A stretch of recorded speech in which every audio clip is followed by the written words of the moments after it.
Bonjour mes amis, alors permettez-moi de vous renouveler mes vœux pour cette année 2021 que j'espère quand même bien meilleure que 2020.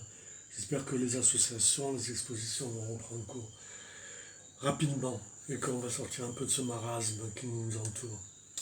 Aujourd'hui je vais vous faire un gros plan sur le Gongora.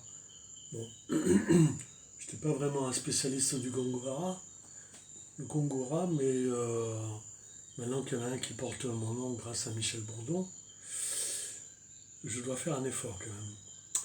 Alors, le Gongora, en voici un exemple. C'est une plante originaire d'Amérique centrale. On en trouve beaucoup en Colombie, en Équateur, au Venezuela, au Panama, Costa Rica, Honduras et tutti quanti. C'est une orchidée épiphyte, donc qui pousse dans les arbres, et qu'on trouve souvent, comme les corianthès que je vous avais présenté, en association avec les fourmis. Une espèce d'accord gagnant-gagnant entre les fourmis et la plante. La fourmi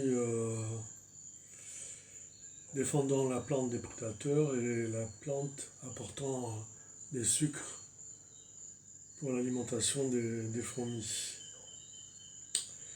C'est une plante qui peut être de grande dimension. Il faut pas... Celle-là, c'est un semis qui a simplement 3 ans. Donc là, il s'agit d'un semis de Michel Bourdon, pour y revenir.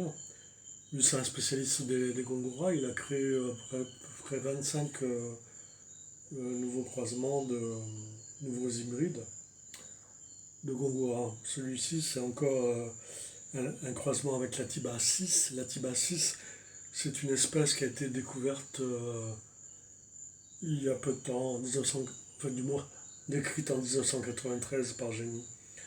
Et là, c'est un croisement de Michel qui s'appelle Gradon par la Tibacis. On ne sait pas ce que ça va donner.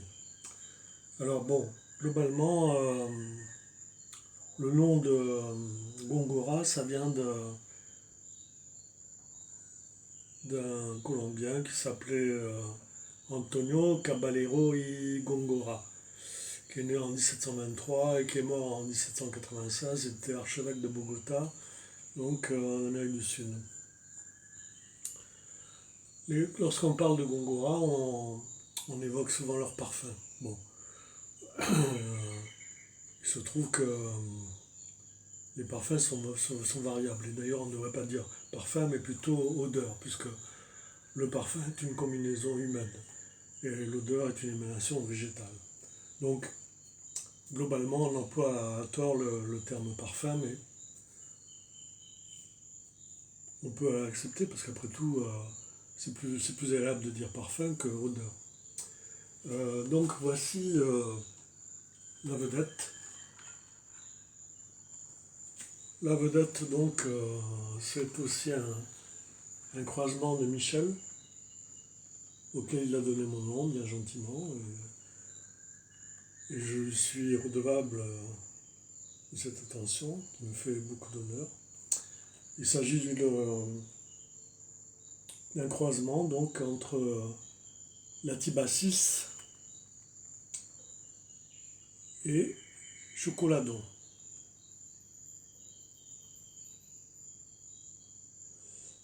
Alors, vous voyez, c'est une plante qui est assez exceptionnelle, puisque 3 ans après le semis, la voilà qui fleurit. Elle a 8 hampes de 25 fleurs, chacune. Alors, je me rapproche pour vous montrer un petit peu le détail des fleurs. Bon, enfin, chaque hampe florale s'épanouit les unes après les autres. Donc, c'est difficile de faire une photo de toutes les fleurs épanouies en même temps pour cette espèce. Comme vous voyez, les feuilles sont nervurées, assez larges. Les pseudobulbes sont ovoïdes, un peu cannelés, un peu comme les corianthès, un peu. Et bien évidemment, les hampes passent par-dessus par-dessus le rebord du pot et non pas à travers le pot comme pour les stanopiers, par exemple.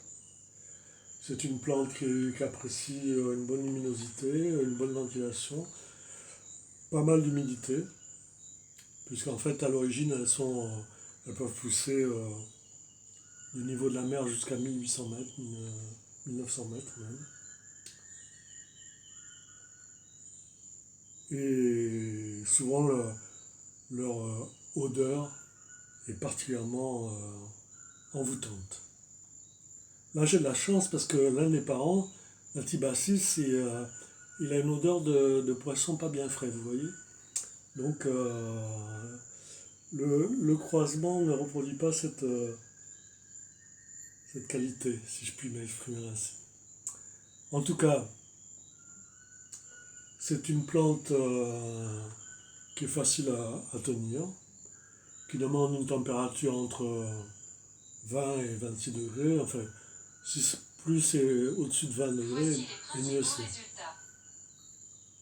Ne vous inquiétez pas, c'est Google qui se manifeste. Voilà, alors je vous embrasse. Quand je vais diviser cette plante à la fin du printemps, peut-être il y en aura un petit bout pour vous si vous en faites la demande. Voilà. Je vous embrasse et je vous dis à bientôt. Ciao.